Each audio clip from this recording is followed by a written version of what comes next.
Bueno, muchas gracias por continuar con nosotros. Hoy nos acompañan las diputadas de Arena, Ana Vilma de Escobar y Margarita Escobar, que no son familia ustedes, ¿verdad? Ayer cuando estaba pensando en las Escobar dije, ¿serán familia en Familia algún nacionalista, momento? grandes amigas. Ok. ¿Cómo están? Un gusto saludarles. Dupla. Bienvenida, muchas gracias por estar con nosotros. Vamos a hablar de varios temas, ambas diputadas del Partido Alianza Republicana Nacionalista Arena y fuera de cámara, yo lo voy a decir, no es una infidencia, pero le preguntaba a Ana Vilma, ¿cómo están? Y decía, bajo fuego. Es un término de definir quizás cómo están las cosas de alguna manera en este momento, ¿no? Señalamientos, obviamente Ana Vilma lo sabe, de parte de la Corte de Cuentas de la República. Ahora las cosas creo que se han esclarecido un poco más, pero sí hubo un señalamiento muy fuerte de parte del presidente de la Corte de Cuentas de la República de nuestro país. Hay que hablar también sobre lo que dijo en su momento también la primera dama, ¿no? Que Ana Vilma era discriminada al interior del Partido Alianza Republicana Nacionalista Arena. Dijo que es una persona que reconoce sus capacidades, pero que no ha tenido, a pesar de sus esfuerzos, no ha tenido un cargo importante, decía, al interior del Partido Alianza Republicana Nacionalista Arena. Otro tema que quisiera consultarles a ustedes como diputadas del Partido Arena es que anoche en Destino 5500, que es este programa político electoral de Canal 12, bueno, Rodolfo Parker, que es el secretario general del PDC, hacía la propuesta y decía, nos gustaría que tanto Medardo González como Jorge Velado, que están representando aquí al FMLN y al Partido Arena respectivamente, se comprometieran con nosotros, se comprometieran aquí ante la gente a votar en la próxima plenaria para que este bono no sea entregado a los diputados en la Asamblea Legislativa, que no lo reciban los diputados, sino que lo reciban los trabajadores, el resto de trabajadores y trabajadoras de la Asamblea Legislativa, pero no los diputados, ¿no? Al final, inmediatamente aceptaron los otros dos representantes de los partidos políticos, tanto Jorge Velado como Medardo González, dijeron, sí, nosotros vamos a acompañar eso y estamos de acuerdo con lo que está planteando en este momento Rodolfo Parker. Es un tema importante, digo, porque la gente, pues, sigue muy de cerca, ¿no? Esta situación de los bonos en la Corte Suprema de Justicia, en la Asamblea Legislativa, etcétera, y no considera, por lo menos creo yo, no consideran justo que los diputados que tienen pues sus ingresos normales reciban un bono. Ana Vilma, ¿qué piensa usted de esto realmente? ¿Apoya usted esta decisión o este compromiso que adquirió ayer Jorge Velado ante las cámaras de Destino 5500? Por supuesto, yo creo que en el tema del bono hay muchas cosas que aclarar. El tema del bono lo que tiene es una política salarial que hay en la Asamblea Legislativa y no es que en este momento se ha creado un bono para los diputados. Este bono ha existido ya de varios años y por eso se estaba pagando. Lo que sale a la luz ahora es el déficit presupuestario que tiene la Asamblea Legislativa por un exceso de gastos. Y hay mucho que hablar sobre esto, particularmente porque el presidente de la Asamblea Legislativa no quiere, de alguna manera, controlar los gastos que ahí se tienen. Y ahí eso es lo que sale, pues, cuestionando el tema de los bonos. Yo no tengo problema con que este bono se dé o no se dé, pero hay que ver en realidad qué es lo que está sucediendo a nivel de país. Esas políticas salariales dispares, esa situación en que todo el mundo presiona por tener más cuando el gobierno no está en la capacidad. Entonces, esta situación de bono no es única en la Asamblea Legislativa, se da también en muchas otras instituciones del Estado y yo creo que lo que hay que hacer es venir a ordenar. ¿Por qué hablo de venir a ordenar? Porque es un tema que quisiera tocar dentro de un momento, el tema del hoyo fiscal que actualmente tiene el país. Ese déficit fiscal tremendo que está cada vez creciendo, esa falta de crecimiento económico que hay en el país, ese problema que existe porque el déficit sube, el gasto corriente sube y no hay ningún acuerdo en este sentido de venir. Sí, yo creo que el tema de venir a ponernos... Está bien ponernos de acuerdo por un bono, pero esta es una cuestión, es la punta de un iceberg, es una cuestión mínima. El verdadero acuerdo tiene que ser en torno a cómo resolver ese hoyo fiscal, porque no tengo la menor duda que también parte de lo que está sucediendo en este momento con estos ataques es para cubrir los verdaderos problemas. Los verdaderos problemas es el déficit fiscal. Y cuando habla, solo para terminar este punto, cuando el presidente de la República se refiere, y el fiscal general, 1.000 millones, 1.800 millones, ¿qué es lo que están haciendo? Están disfrazando la situación fiscal que ellos han creado, el FMLN, con este desorden de gobierno que ha habido. Entonces, claro, hacerle pensar a la población que Arena ha desaparecido que ahora no saben ni cómo explicar, ¿verdad? Ni cómo explicar lo que está pasando. Eso lo dice la pasando. autoridad, lo dice el fiscal, Lo dice que el es un fiscal. ente apolítico, aparentemente, ¿no? Entiendo que el fiscal es una autoridad, es una Ya figura ya lo, a la que votaron todos los diputados en la Asamblea así Legislativa. O es. sea, no se lo está inventando el presidente de los No, no, no, no, 1.800 millones no, o no, 1.000 no. millones. No, no, no. El fiscal también se ha prestado a esta investigación parcializada y a la acusación parcializada, porque tirar esas cifras así es irresponsable. Y para mí es una manera de disfrazar el tremendo hoyo fiscal que este gobierno está dejando y que continúa gastando sin parar. Pero bueno, pero es importante, a pesar de todo ello, escuchar su opinión respecto a este tema, a esta decisión que tomaron ayer, digamos, los representantes de estos Me tres parece partidos que políticos. eso es una cuestión positiva. Sí. Margarita. Buenos días, Romeo. Un gusto estar con ustedes. Buenos días, estimados amigos televidentes. Definitivamente que El Salvador está sufriendo de enormes distorsiones. Distorsiones en el ámbito fiscal, distorsiones en el ámbito del servicio público y de la institucionalidad democrática del país, distorsiones en el ámbito ético y moral de la política, y esto lleva a que El Salvador simple y sencillamente no está funcionando como debiera. En cuanto al bono, es el resultado de estas distorsiones. Yo estoy totalmente de acuerdo con lo que decía el presidente Velado, el presidente de Arena, el día de ayer, en que nosotros debemos de revisar y revertir esa decisión, y no tengo ningún problema en votar en la plenaria cuando esto pues llegue al pleno. Ya nosotros habíamos decidido hacer una obra para inversión social, para que esto no quedara preso en el sistema de corruptela y de servicios y autoservicios que se dan en la Asamblea Legislativa. El problema de la Asamblea Legislativa es de que se ha financiado cuestiones que no estaban presupuestadas. Por ejemplo, el pueblo salvadoreño fue a las urnas y dijo: quiero que Arena sea la primera fuerza política de El Salvador. Y quiero darle la mayoría de los diputados para fortalecer el republicanismo y la democracia en los pesos y contrapesos. Eso automáticamente significa que Arena debía asumir, y lo hemos asumido, un papel predominante en los balances y en las denuncias y en las evidencias que se puedan dar en la Asamblea Legislativa. Pero ¿qué sucedió? Un grupo de diputados que fueron electos bajo la bandera de Arena deciden dejar nuestra bancada y formar un nuevo grupo. Eso es una distorsión profunda que causa severos gastos en el presupuesto de la Asamblea Legislativa pagados con los impuestos de la gente. Y eso elevó el presupuesto de la Asamblea cuando se les reconoce como nuevo grupo parlamentario. Y tienen que tener secretaria, personal, remodelación de oficinas. Que así lo dice el reglamento interno. Que así lo dice el reglamento interno. Entonces, ¿qué sucede? Pues el presupuesto de la Asamblea, al final, está desfinanciado. ¿Y cuál es la responsabilidad, Margarita, de la administración de la Asamblea Legislativa en todo esto? Es mucha. La responsabilidad es enorme. Pero ¿qué ha pasado? Yo estuve en junta directiva año y medio. Los 4 diputados de Arena no hacemos mayoría en junta directiva para poder sustentar, revertir. Pero eso sí, nosotros fuimos claros durante toda nuestra gestión de la importancia de llevar a cabal término y sincerar el presupuesto de la Asamblea con los derechos y privilegios autoadjudicados por grupos parlamentarios que no tienen eso de conformidad a lo que el mandato del pueblo salvadoreño nos dio. Ese es un ejemplo de por qué se dan todas estas distorsiones. Lo otro, el pueblo salvadoreño, y con justa razón, está cansado, está agobiado. La gente tiene miedo, tiene temor, no le alcanza.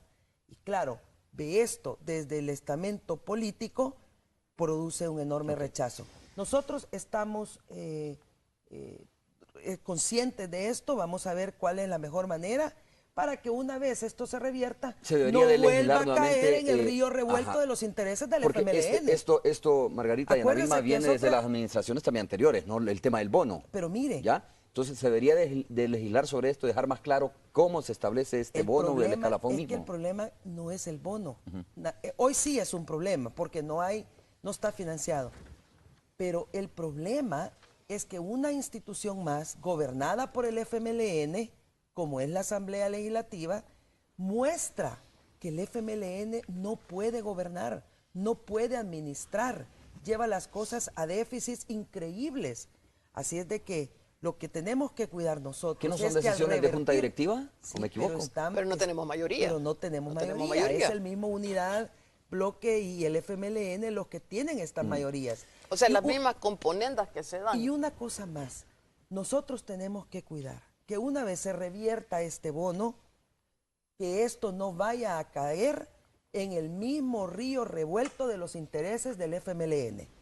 Esto tiene que buscársele un destino apropiado para que llegue a la gente. Cuando se revierta el bono que se le va a otorgar o se les iba a otorgar a los diputados. A ese bono se refiere, ¿no? Porque Sí, ese es o el que dijeron. o cualquier otro ahorro. Mire, Ajá. esta no va a ser una medida sencilla, va a haber que analizarse bien en la Asamblea Legislativa, cómo se hace, etcétera, etcétera. Esto sucedió anoche. Tiene además del aspecto moral y ético, tiene aspectos técnicos financieros que en este momento, francamente, yo no sé cómo se van a solventar. Pero hay que cuidar que este bono o cualquier otro ahorro en la Asamblea, pues no vaya a dar a las arcas de los grupos que por estas distorsiones del transfugismo y otras conductas, pues terminen siempre en despilfarro. Ok, Ana Vilma, voy a hacer eco de dos términos que tú has mencionado, ¿no? Bajo fuego y ataques, decías tú. Yo te quiero poner algunos ejemplos si esto es lo que está considerando el Partido de Arena como estar bajo fuego, ¿no? Uno, el que el candidato a la presidencia por el Partido de Arena, Norman Quijano, haya solicitado 20 policías al Tribunal Supremo Electoral, que ya algo aclarado de eso, el candidato a la presidencia por el Partido de Arena. Dos, que se está ventilando un caso como el de CLNL en los tribunales respectivos a raíz de una investigación que se hace desde la Fiscalía, que nombra una comisión para hacer esta investigación y determina que hay elementos suficientes que pueden llevar a la cárcel a algunos exdirigentes de gobiernos anteriores. Tres, que el presidente Francisco Flores esté hablando, que el presidente Funes esté pidiéndole al expresidente Francisco Flores que explique la procedencia de los 10 millones de dólares que aparentemente fueron donados por el gobierno de Taiwán y que dice nunca entraron a las arcas del Estado. A ver, que la Corte de Cuentas le haya hecho un señalamiento a usted por su administración en el Seguro Social, aunque ya usted ya aclaró ese tema, y que la primera dama de la República haya dicho, entre otras cosas, que usted es discriminada al interior del Partido de Arena. ¿Esos son considerados los ataques o a eso le llaman ustedes ataques? Bueno, yo en primer lugar pienso que si hay una sospecha de corrupción por parte de las instituciones del Estado, tienen obligación de investigarlo. Y precisamente la Corte de Cuentas para eso debería estar. No digo para eso está, porque no está cumpliendo su función. Para eso debería estar. La Fiscalía General de la República debería estar también impulsando este esfuerzo. Todas las instituciones que se han creado, el Tribunal de Ética, en fin, debería servir para este esfuerzo. ¿Qué es el problema ahorita? El problema no es que se investigue, el problema es que se distorsione. En el momento que se utiliza a las instituciones del Estado para atropellar los derechos de los ciudadanos. Yo no tengo ningún problema que se investigue mi gestión. El problema que yo tengo es que se saque de una gaveta unos expedientes que están ahí, no por culpa mía, sino porque la Corte de Cuentas así lo decidió. Y luego quieran tirarlo diciendo que ese dinero desapareció. En primer lugar, esos no son informes finales. Esos son informes que se pudieron haber desvirtuado, hallazgos que se pudieron haber desvanecido en su momento, y puede ser que no hubiera quedado nada ahí de reparos, absolutamente nada, como la mayoría de las auditorías que yo trabajé. Entonces, ya venir a decir y confundir, haciendo pensar que yo me he llevado esos 10 millones. Mire, ayer escuchaba a una señorita Patricia Rivera en la radio Mayavisión, a las 12:30 del día, escuchando y hablando siguiendo diciendo que yo como que me he robado ese dinero, a mí me parece esto ofensivo y me parece que es un atropello a mis derechos. Si tienen algo que enseñarme, con gusto. Luego viene el presidente de la República y dice que se exonera a la diputada. Si hay un artículo en la Constitución que dice que prescribe precisamente después de 10 años o después de 5 años, prescribe lo que son las investigaciones que se pueden llevar a cabo a alguien o lo que le pueden hacer. Entonces, ¿qué quiere? ¿Que cambiemos la Constitución? O sea, Ahora, ya prescribió eso. Eso ya prescribió, pero el punto no es que prescribió, el punto es que no eran informes finales y que podría ser que cuando yo hubiera agarrado esto, faltaba una firma en el punto tal y por esa razón había 2 millones ahí, eso... ¿Usted nunca conoció esos informes? Jamás, ¿Nunca llegaron a sus manos? Jamás. ¿Y entonces de quién es la responsabilidad? Fue De la Corte de Cuentas. ¿Por qué de la Corte de Cuentas? Porque la Corte de Cuentas tenía obligación de, en primer lugar, de notificar al funcionario, ¿verdad? Si uno ya no trabaja en la institución, se lo tiene que mandar a su casa o donde su domicilio. Tiene que mandarle y decirle, mire, ahí está reparo. Pero eso nunca se conoció. Entonces, en primer lugar, hay una deformación de la realidad. Luego tenemos... Mire, a mí eso del fiscal que tira una cantidad, 1.000 millones, y el presidente de la República, que se ha convertido en activista político, ya no solamente son 1.000, sino que lo tira a 1.800, y acusan de peculado a estas personas a quienes se les imputa haberse robado esos 1.800 millones. Mire, peculado es que usted se lo echó a la bolsa, o que usted permitió que alguien más se lo echara a la bolsa. Claro. Y como hemos dicho muchas veces, en el caso de Cel Enel, el aporte que hizo Enel fue un aporte en la medida que explotaban pozos productivos, en esa medida capitalizaban acciones. Ni siquiera hubo dinero de por medio. Entonces, me parece que es confundir, es una acusación parcializada. Siento también que no se investiga la totalidad de los hechos. ¿Cómo va a venir uno a decir que está haciendo una investigación seria cuando se le olvida al fiscal o simplemente decide obviar qué pasó con el señor David Gutiérrez? Yo creo que era muy de lógica. Margarita, ¿ustedes han sido parte de alguna comisión que tenga contundentemente o que afirme contundentemente lo contrario? Porque digo, estamos hablando no de una investigación de la Fiscalía. Al final la Fiscalía conforma, bueno, sí puede ser una investigación fiscal, pero conforma una comisión y esta comisión hace un estudio, ¿no? Hay otro estudio que demuestre lo contrario, porque descalificar al fiscal solo porque, bueno, está haciendo una investigación que afecta a miembros de algún partido, o sea, no parece como digamos, muy serio, ¿no? Como cuando, por ejemplo, hace unos días sale una resolución en donde se acepta una demanda contra el presidente Elías Antonio Saca y hemos escuchado a sectores conservadores del país que dicen, señores, hay que dejar que la institucionalidad funcione.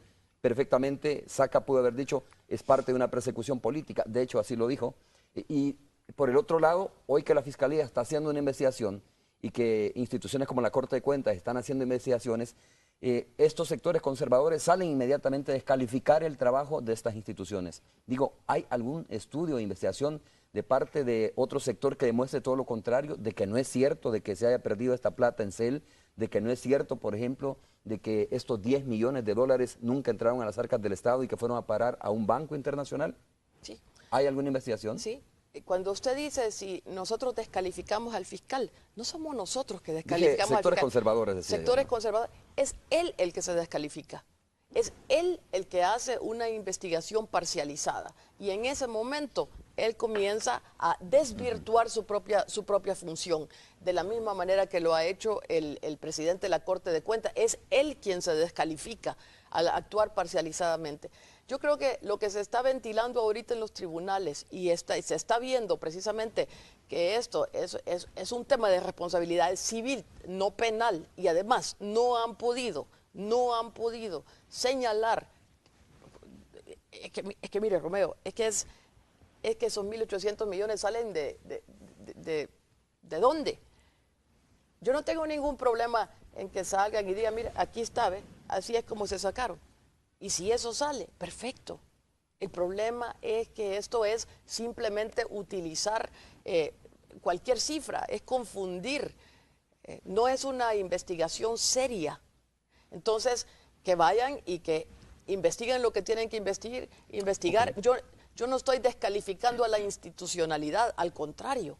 Yo quiero que la institucionalidad funcione, pero que la institucionalidad no se descalifique a sí misma, perdiendo seriedad. Margarita, ¿qué va a pasar si el juzgado hoy, porque se espera hoy la resolución en el caso Selenel, ¿no? ¿Qué va a pasar si este juzgado dice que hay elementos suficientes para procesar a algunas personas, para dictar orden de detención contra algunas personas y dejar probablemente en libertad a algunas? Sería también como decir, mira, este juzgado también está parcializado y se está prestando a cuestiones políticas, porque Ana Vilma tiene razón. Es decir, si no hay elementos suficientes, si esto es una investigación que está parcializada y que se está inventando una cifra de 1.800 millones, es lógico esperar que un juzgado lo que va a decir hoy es que todos quedan libres.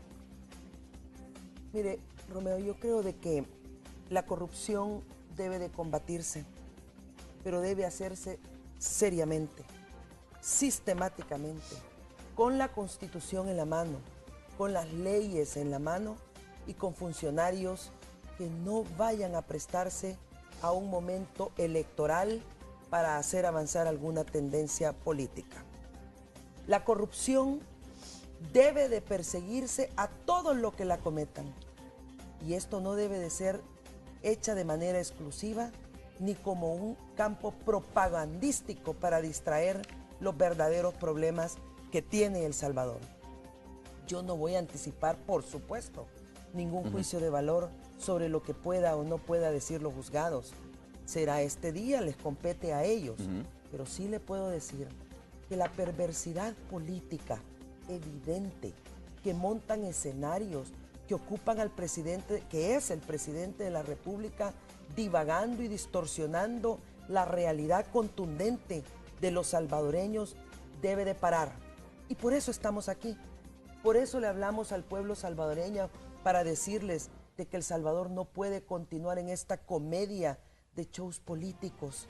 Tenemos problemas graves en el presupuesto, en la salud, en la delincuencia, en el tema del empleo. A la gente ya no le alcanza, a la gente se le ha mentido demasiado. Y esos son los verdaderos problemas. Esto pues pasa por las decisiones. Estos son distractores, en la lista que yo hice, ¿no? Porque me acordé de 3, 4, 5 casos y digo, estos son distractores. ¿Es mentira todo esto? Mire, es que el tema no es que sea mentira o que sea verdad. El tema es que si se va a investigar, que se haga seriamente, que no se preste a espectáculos y teatros políticos con divagaciones todos los sábados por parte de lo que debería de ser la silla más dignificada del país, que es la silla presidencial. Hoy la vemos, para usar un lenguaje coloquial, esa silla presidencial ha perdido su valor, ese valor de la dignidad, ese valor de representar la dignidad de un pueblo que está sufriendo, que se le dice, ya te voy a dar el subsidio del gas, dejaron de gobernar, nunca se lo dieron, ya te voy a dar el bono de la tercera edad. Yo le he preguntado a la gente de los mercados este fin de semana con nuestro candidato, el doctor Quijano, a nadie se lo han dado. Y la gente sabe que todo lo que están haciendo es una falsedad. Okay. Antes de ir a la pausa, ¿por qué no es serio esto? Porque es astronómica la cantidad que se está mencionando de 1.800 millones. No es serio porque está saliendo vinculados exfuncionarios de una administración del gobierno de Arena. ¿Por eso no es serio? ¿O por qué no es serio? No entiendo. No es ¿O no es serio porque el presidente todos los sábados habla de este caso y sigue acusando y sigue diciendo y pidiendo que se investigue? No es serio. ¿Por qué? Como el FMLN gobernó nuestro país. Pasó 5 años obstinado contra el partido Arena. Inclusive, su vocero dijo que Arena iba a estallar en 1000 pedazos. Eso está grabado en la Asamblea Legislativa. Toda su energía, todo el estamento del Estado, todas sus confabulaciones han ido dirigidas a destruir Arena, en lugar de preocuparse de resolver los problemas del pueblo salvadoreño. Han ido orientadas para destruir a nuestro candidato, que a pesar de todo ello, se perfila como el próximo presidente de la República, para que recuperemos a El Salvador de este falso teatro, de esta utilización del Estado, de esta manipulación de la gente. Esto no puede seguir así, Romeo. Yo si por algo estoy aquí, frente a estas cámaras y como diputada, es porque sinceramente creo, estoy convencida que El Salvador no se puede gobernar con este populismo, con este resentimiento, con esta mirada hacia el pasado. Los jóvenes tienen derecho a un futuro, los jóvenes tienen derecho a liberarse de este escenario pseudopolítico, manipulador de la vida del Salvador. Okay. Por eso estoy aquí, por eso soy de oposición, porque no creo que el FMLN tiene el derecho de hacer lo que le ha hecho al pueblo salvadoreño. Muy bien, vamos a hacer la primera pausa comercial, podemos seguir hablando sobre esto, ¿no? Esto de decirlo, bueno, ustedes lo están diciendo contundentemente, decir, la Fiscalía se está prestando, el fiscal se está prestando a una situación, según ustedes, que no es la más correcta, ¿no? Que está haciendo una investigación parcial. La Corte de Cuentas, el presidente de la República. Okay. Vamos a hacer la pausa, regresamos en breve para continuar conversando.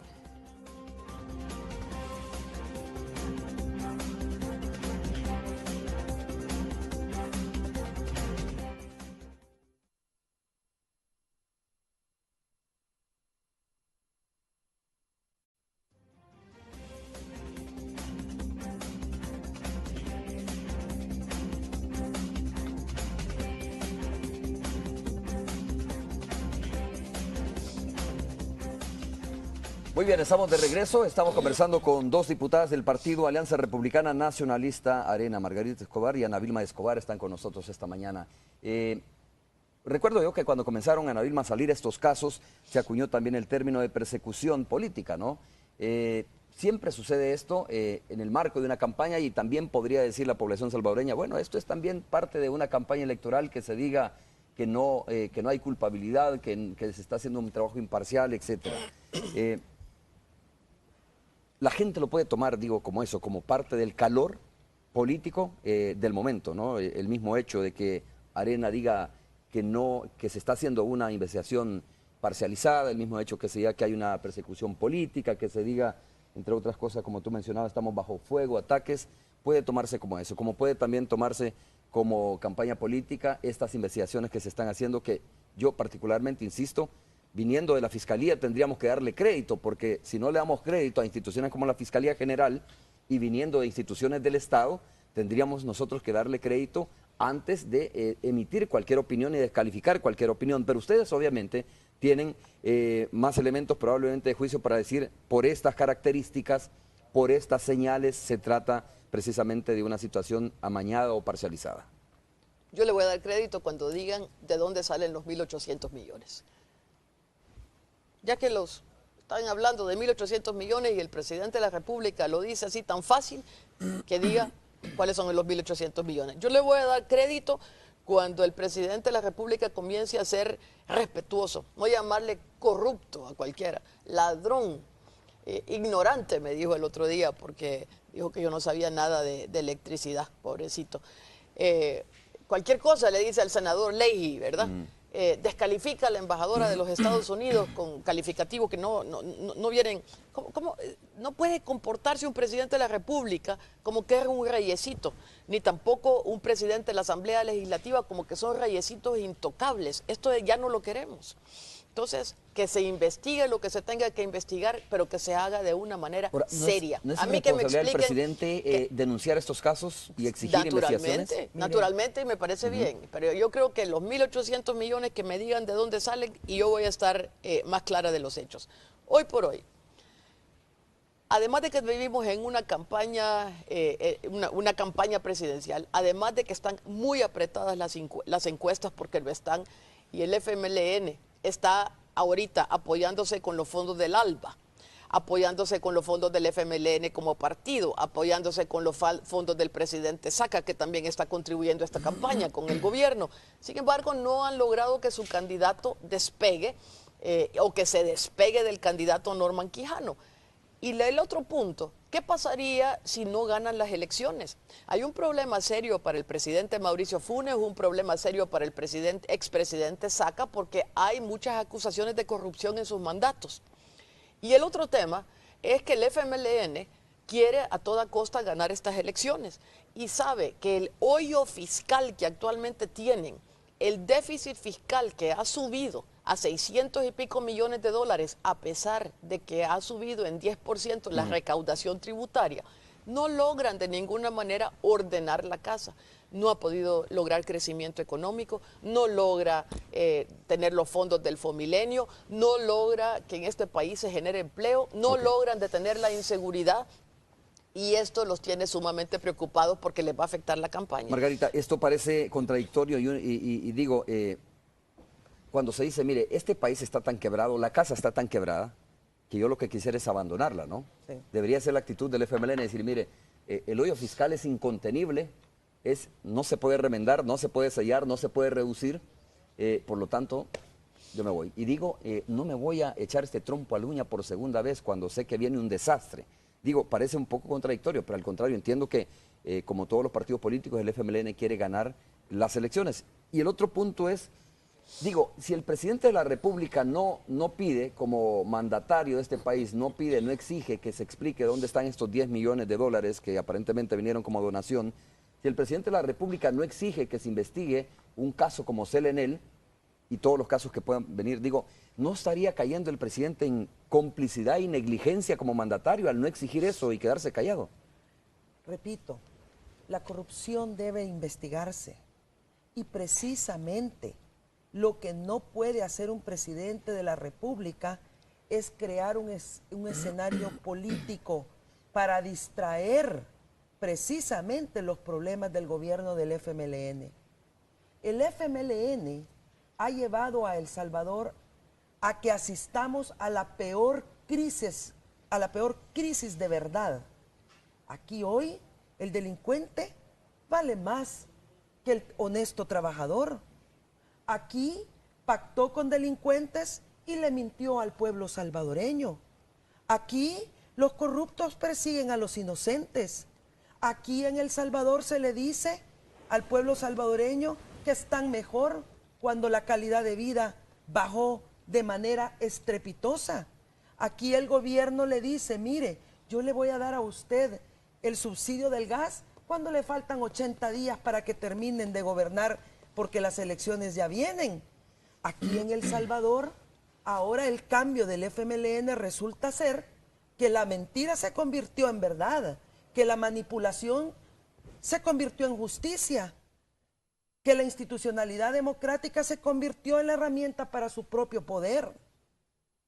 Eso no es correcto. Dice usted, los corruptos persiguen a los inocentes. Aquí se ha convertido, se ha dado vuelta toda la situación institucional y moral del país. Sinceramente, cuando uno ve que el crimen internacional organizado avanza, cuando uno ve que todos los días caen jóvenes víctimas de la delincuencia, cuando uno ve que el presidente pactó con pandillas y le mintió al país diciendo que él no había hecho eso, cuando uno ve que en la Asamblea Legislativa, otra institución que es gobernada por el FMLN, cae en déficit de su presupuesto por todas estas componendas políticas, todo eso afecta la conciencia del pueblo salvadoreño y nos lleva a la peor crisis de verdad que ha tenido El Salvador. Y entonces, Margarita, lo que decía, entonces el FMLN quiere gobernar un segundo periodo país en crisis. Para seguir tapando, porque han descubierto, por ejemplo, el FMLN... ¿No sería mejor dejarle este gobierno a otro partido político ya que es una tremenda crisis? Eso no es de un buen salvadoreño estar pensando así. Los buenos salvadoreños tenemos que levantarnos y protestar contra la incapacidad y esta crisis de justicia que nos ha llevado el gobierno del FMLN. Un buen salvadoreño tiene que levantarse, ir a las urnas y rescatar a El Salvador. Y ya lo están diciendo, el próximo presidente virtual es el doctor Quijano. Eso les hace temblar, eso les da mucho miedo, eso no les gusta, yo lo entiendo.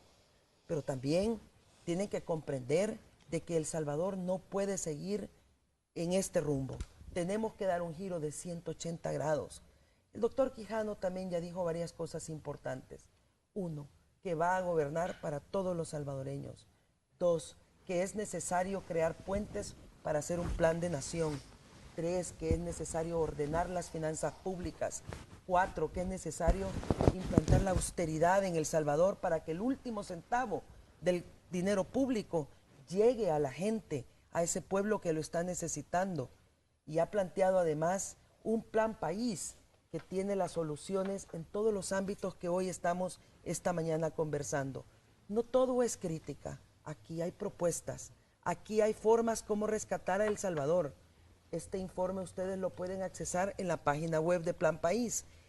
Nosotros, en Arena, junto con nuestra fórmula, el doctor Quijano y el doctor Portillo Cuadra, estamos convencidos que El Salvador sí tiene futuro, sí lo podemos rescatar, sí podemos poner a los salvadoreños a trabajar, sí podemos rescatarlo de los delincuentes, sí podemos decir, este es El Salvador que nos merecemos y que soñamos, pero requerirá que el próximo 2 de febrero, cuando se acuda a las urnas, vayamos conscientes que la mejor opción, sin duda alguna, que tiene El Salvador es el doctor Quijano. ¿Cómo se está tomando, creen ustedes, la población este tema, hablando de las medidas, ¿no? De estos 100 días, ¿cómo se llama? Plan 100 días, creo que se llama, ¿no? Soluciones a 100 días, algo así. ¿Cómo crees que se está tomando esto que de repente un candidato a la presidencia esté hablando de darle la residencia presidencial a las personas de más escasos recursos o de eliminar la caravana presidencial y que los funcionarios van a ir en sus propios vehículos? Entendería que también el doctor Norman Quijano, en caso de ganar las elecciones, iría en su propio vehículo, ¿no? No ha dicho ahora dónde va a vivir o dónde pernoctaría, digamos, como presidente de la República, si es que la residencia se va a dedicar o la va a dar para otros fines. ¿Cómo se está tomando la gente esto realmente ante, como dice Margarita, los grandes problemas que tiene el país? Esto, ¿qué significa para la gente, ¿no? Ante la situación de pobreza, ante la situación del déficit fiscal, etcétera, que son los grandes temas del país. Yo pienso que para la población esto es un mensaje de que este gobierno va a ser austero y que el próximo presidente de la República está dispuesto a comenzar por sí mismo. Porque si uno solamente aplica las medidas para otros, pero no las aplica para sí mismo, entonces tiene que predicar con el ejemplo. Y quiere decir, empezando por mí, yo no voy a tener grandes gastos, no voy a ser un presidente ostentoso y voy en este gobierno a mantener la austeridad. Creo que esto es una cuestión muy importante. ¿Al estilo Pepe Mujica, más o menos? No sé si va a llegar hasta ese nivel, porque Pepe Mujica sí ha vivido toda su vida, tendríamos que ver cómo va a ser la situación. Pero creo que respetando también y guardando la seguridad presidencial, porque el presidente de la República tiene que tener su seguridad, es una institución, la presidencia de la República, creo que él está diciendo, empezando por mí, vamos a ser austeros, y esto es positivo. La situación económica es tan grave, que merece dar pasos importantes que reflejen que va a haber medidas de austeridad. En el tema, y en esta situación también, no puede seguirse dando en el país de gastos excesivos, corrupción escondida. Yo le pediría a las autoridades que así como se ha investigado y para que tenga seriedad toda esta investigación que se hace, que se investigue la licitación del Chaparral que se da al final del gobierno del expresidente Saca, que se investigue la licitación de la 5 de noviembre que se da en este gobierno, que se investigue qué pasó con el ministro Gutiérrez en la Diego de Holguín, que tanto lo ha obviado el presidente de la República como lo ha obviado el fiscal general. Como que el señor no tuvo nada que ver, cuando yo le he escuchado al ministro Gerson Martínez que sí había responsabilidad de parte del ministro Gutiérrez porque la licitación se da desde el principio. Y que se investigue qué sucede con esa caja negra que es la INE, que es esta sociedad donde se pasan todas las acciones de la GEO. Y hay un tema que para mí también es muy importante. En esta situación de crisis, es una situación de crisis en Venezuela, ha llegado ya al extremo, hay una crisis económica, hay una escasez de productos, hay una inflación desmedida. ¿Y qué decide allá el presidente Maduro? Decide, presidente que él se nombró, él se puso, no sabemos si ganó, pero él decide gobernar por un año por decreto, con una ley habilitante que acaba de pasar la Asamblea. Estas deformaciones, yo quisiera saber qué piensa el candidato Sánchez Serén de esto que está sucediendo en Venezuela. hacia dónde piensa él llegar, porque siempre nos ponen el ALBA, siempre nos ponen pues Venezuela, el socialismo del siglo XXI como un ejemplo. ¿Qué piensa Sánchez Serén de lo que está sucediendo en Venezuela y este gobierno por decreto, que es cero institucionalidad? Vamos a hacer la primera pausa, pero breve, Margarita, hablando un poco de las incongruencias, ¿no? Por un lado se habla de austeridad, de que por ejemplo se va a desistir de la caravana presidencial y de la residencia presidencial, pero por otro lado, el mismo presidente de la República denunció hace unos días que el candidato a la presidencia, Norman Quijano, habría solicitado 20 policías, 4 oficiales y 16 agentes de la policía al Tribunal Supremo Electoral, dijo, para su seguridad. Entonces digo, como que no hay mucha congruencia en lo que se está diciendo y lo que se está pidiendo. El peor problema del presidente Funes es que ya nadie le cree. Todo lo que él dice son producto de, aunque sea cierto, de un juego político. No, ese tema ya se aclaró. Es el Tribunal Supremo Electoral quien dispone la seguridad de los candidatos, de todos. Yo creo que es irrelevante seguir hablando de lo que dice el presidente de la República. ¡Qué tristeza! Bueno, vamos a hacer la pausa, regresamos, comentarios a través de las redes sociales. Volvemos.